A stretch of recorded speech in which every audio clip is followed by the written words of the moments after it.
some exercises for all. Please watch it and then do it. Thank you. નમસ્કાર દર્શક મિત્રો, આજે તમારી સામે થોડીક કસરત રજૂ કરું છું કે જે કરવાથી આપણા શરીરને ઘણો બધો ફાયદો થાય છે. આ કસરત જે કંઈક અહીં બતાવવામાં આવે છે તે તમારી ઉંમર અને તમારી શરીરની સ્થિતિ મુજબ કરવી. અહીં જે કંઈ પણ કસરત તમને બતાવવામાં આવશે તે 5, 10, 20, 25, 50 કે 100ના કાઉન્ટમાં એટલે કે ગણતરીમાં છે. તો જે શરૂઆતમાં કસરત કરે છે એટલે કે જે લોકો કસરત કરવાની શરૂઆત કરે છે તે દરેક વડીલોને અથવા લોકોને વિનંતી, તમે શરૂઆતથી એટલા બધા કાઉન્ટ ન કરો તો ચાલશે. ક્રમશઃ ધીમે ધીમે તમે દરરોજ નિયમિત કસરત કરતા જાઓ અને ત્યાર પછી તમે તેના કાઉન્ટ વધારજો.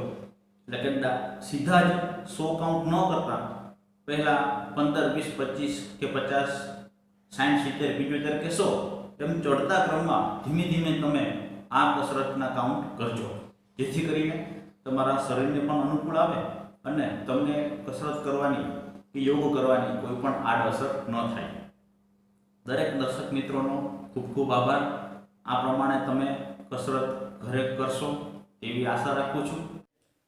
તમારી તાસીર પ્રમાણે આ કસરત કરવી જરૂરી છે. કદાચ કોઈને અનુકૂળ ન આવે તો આ કસરત કરવાની જરૂર નથી. કસરત કરવા માટે જરૂરી વાત 1-2 રજૂ કરી દઉં છું.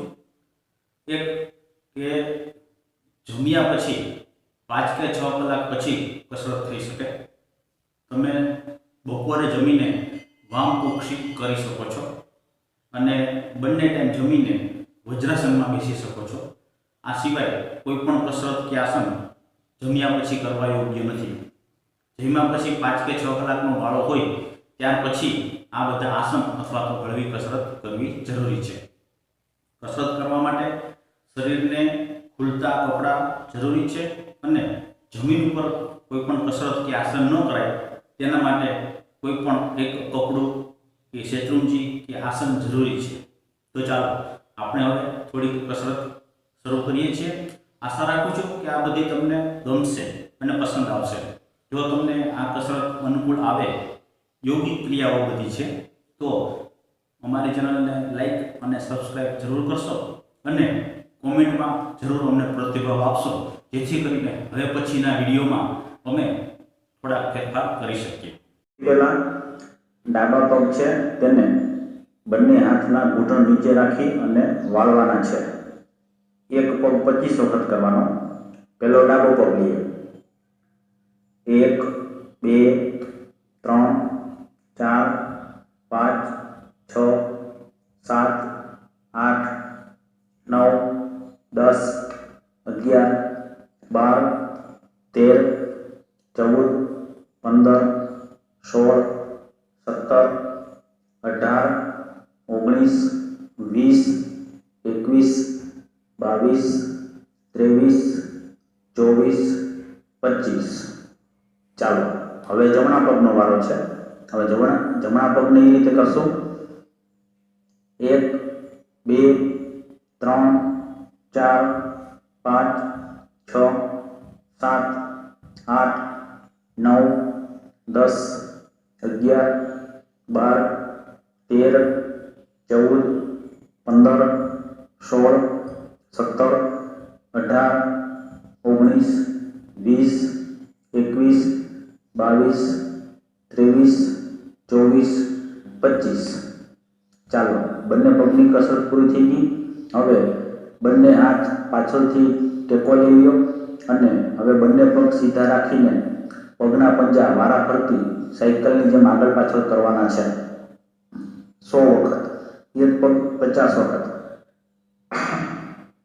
1, 2, 3, 4, 5, 6, 7, 8, 9, 10, 11, 12, 13, 14, 15, 16, 17, 18, 19, 20, 21, 22, 23, 24, 25, 26, 27, 28, 29, 30, 31, 32, 33, 34, 35, 36, 37, 38, 39, 40, 41, 42, 43, 44, 45, 46, 47, 48, 49, 50. આ રીતે બંને પગનું 100 વખત થઈ ગયું. હવે બંને પગ એવી જ રીતે રાખી અને સાઈડમાં બંને બાજુ હલાવવાના છે અને વચ્ચે ભેગા કરવાના છે. એ પણ આપણે કરશું. ચાલો શરૂ કરી દો. 1, 2, 3, 4, 5, 6, 7, 8, 9, 10, 11, 12, 13, 14, 15, 16, 17, 18, 19, 20, 21, 22, 23, 24, 25, 26, 27, 28, 29, 30, 31, 32, 33, 34, 35, 36, 37, 38, 39, 40, 41, 42, 43, 44, 45, 46, 47, 48, 49, 50, 51, 52, 53, 54, 55, 56, 57,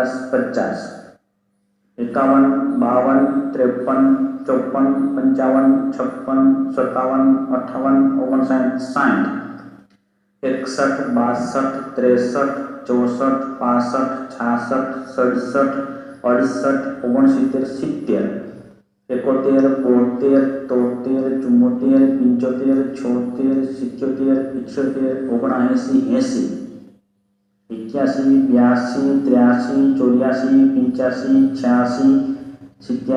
88, 90, 91, 92, 93, 94, 95, 96, 97, 98, 99, 100. ચાલો હવે બંને પગ સીધા રાખીને સ્નાયુઓની મદદથી ગોઠણની ઢાંકણી છે તે હલાવવાનો પ્રયત્ન કરવાનો છે. એ આપણે 8, 10, 15, 20 વખત કરીએ. ચાલો બધા ઢાંકણી હલાવશું.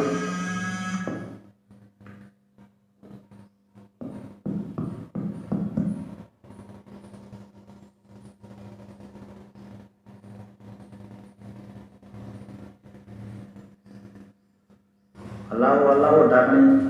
ધીમે ધીમે આવડી જશે. જેટલી હલે એટલી હલાવો.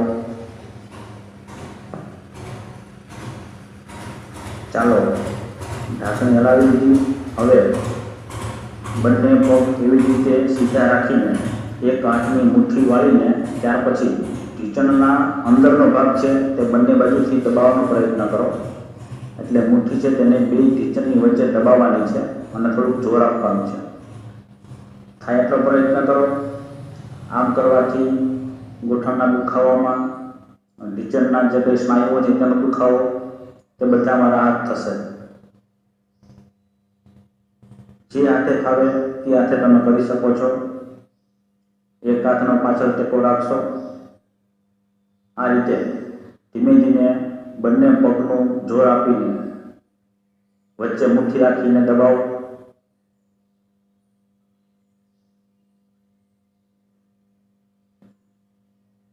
આમાં કંઈ ગણતરીની જરૂર નથી, પણ તમે એમ લાગે કે હવે આ બંને બાજુથી વ્યવસ્થિત પ્રેશર એટલે કે જોર આવી ગયું છે અને દબાઈ જશે સ્નાયુઓ. આપણે તાળી પાડવાની છે. એમાં 100 તાળી ઉપર હાથ રાખીને પાડશું અને 100 તાળી નીચે સાઈડમાં હાથ રાખીને પાડશું.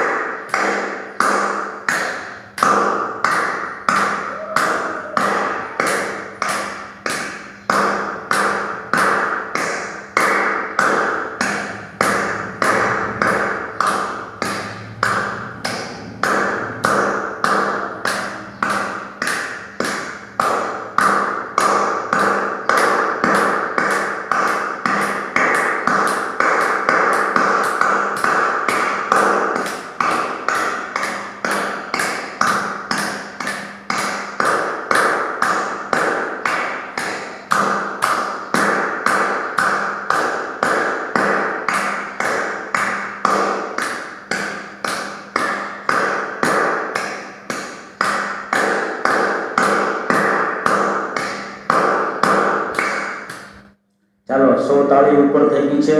હવે 100 તાળી સાઈડમાં હાથ રાખીને પાડવાની છે. કદાચ કોઈ થાકી જાય વડીલો તો તમે તારે અડધેથી તાળી બંધ કરી દેજો. હવે 100 તાળી સાઈડમાં.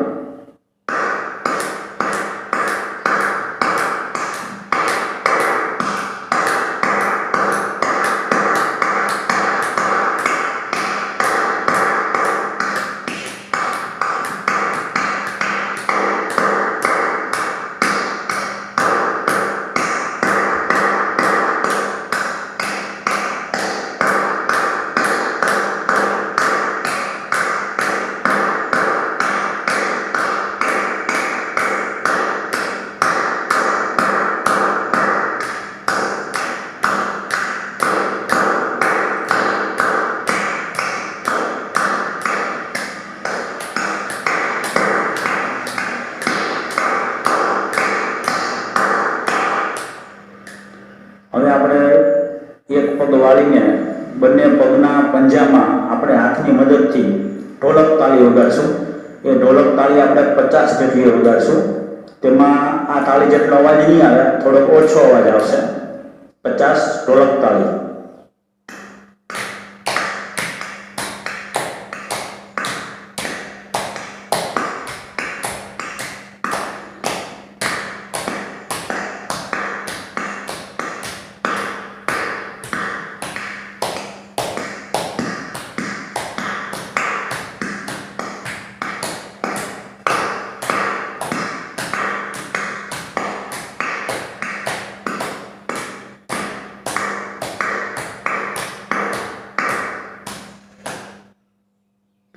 હવે ઢોલક તાળી પૂરી થઈ ગઈ ત્યાર પછી એક હાથનો પંજો છે એ સીધો રાખવાનો અને બીજા હાથની મુઠ્ઠીથી તેમાં હથેળીના ભાગે મારવાનું છે.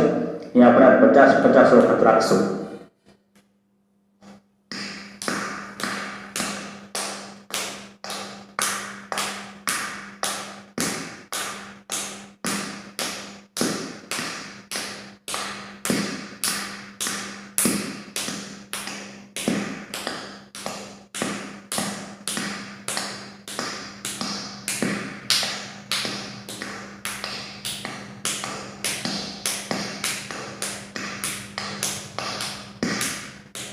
ચાલો હવે હાથ બદલી નાખો. બીજા હાથમાં આ રીતે 50 મુઠ્ઠી જોરથી મારવાની છે હથેળીના ભાગમાં.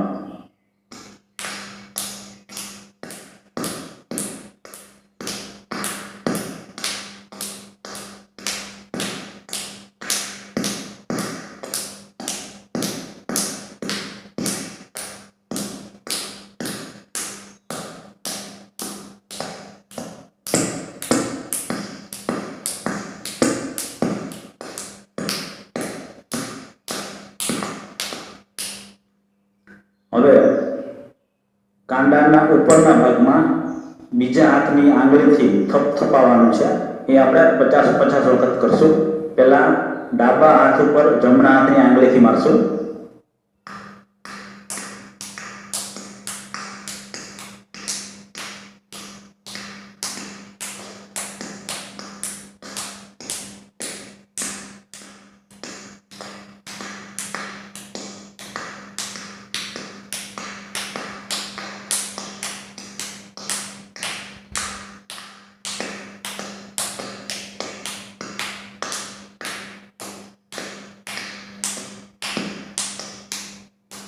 હવે જમણા હાથમાં ડાબા હાથની મદદથી 50 વખત આ રીતે થપથપાવશું.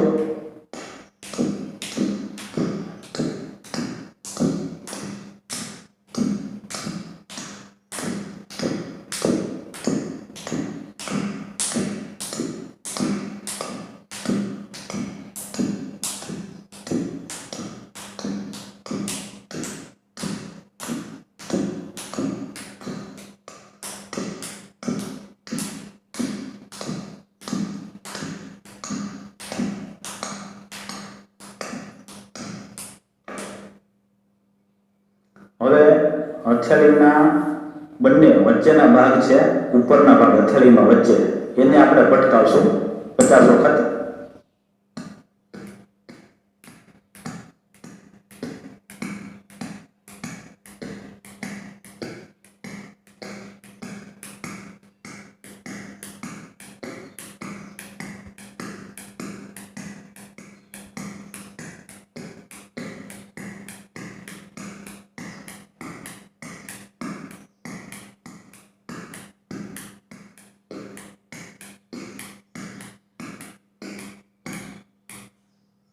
50 વખત ઉપરના ભાગ પટકાવ્યા બાદ હવે હથેળીના નીચેના ભાગ છે, કાનના બાજુનો ભાગ, તે પણ આપણે 50 વખત સામસામા પટકાવશું.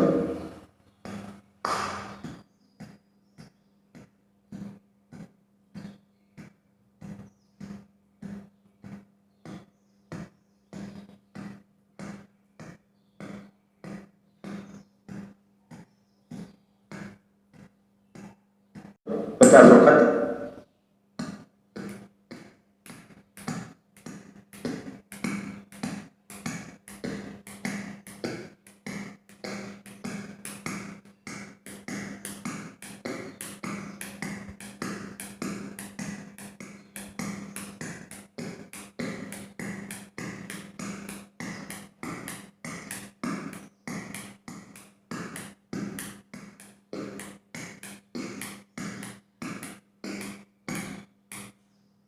પચાસ વખત ઉપરના ભાગ પટકાવ્યા બાદ હવે હથેળીના નીચેના ભાગ છે, કાનના બાજુનો ભાગ, તે પણ આપણે 50 વખત સામસામા પટકાવશું.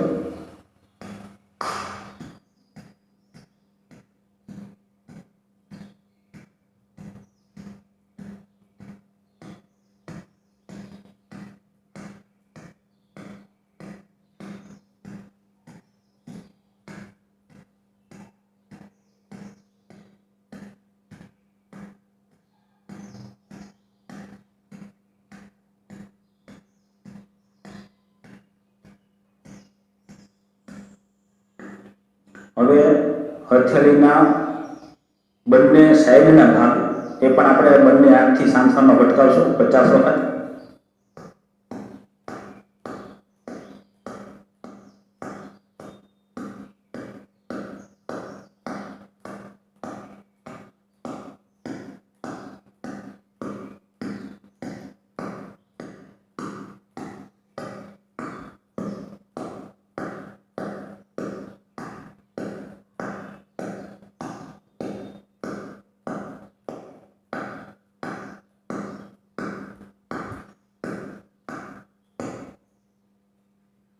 હવે બંને હાથની આંગળી ઘસવાની છે. આપણે સાબુથી હાથ ધોતા હોઈએ તે રીતે. ચાલો બધા બંને હાથની આંગળી ઘસો. આમાં કઈ અવાજ નહીં આવે. આપણે બંને હાથની આંગળી બરોબર એકબીજી આંગળીમાં પરોવીને ઘસવાની છે. ધીમે ધીમે ઘસો એટલે જાણે તમારો હાથ થોડો થોડો ગરમ થઈ ગયો હોય એવું તમને લાગશે. બંને હાથ, આંગળા, અંગૂઠા બધા એકબીજા સાથે અંદર ઘસવાના છે, જેથી કરીને લોહીનું પરિભ્રમણ વધુ ઝડપથી થશે.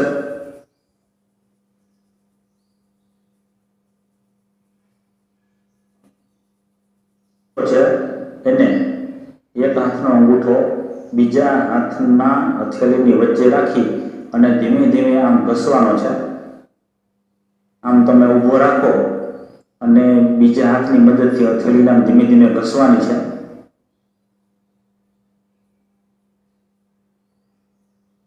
પહેલા આપણે જમણા હાથનો અંગૂઠો ડાબા હાથની હથેળી સાથે ઘસીએ છીએ.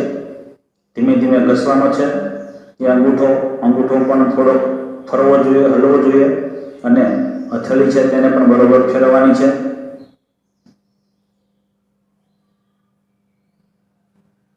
હવે આપણે હાથ બદલીએ. હવે ડાબા હાથના અંગૂઠાને જમણા હાથની હથેળીની વચ્ચે રાખી અને ધીમે ધીમે આપણે હવે તેને ઘસવાનો છે.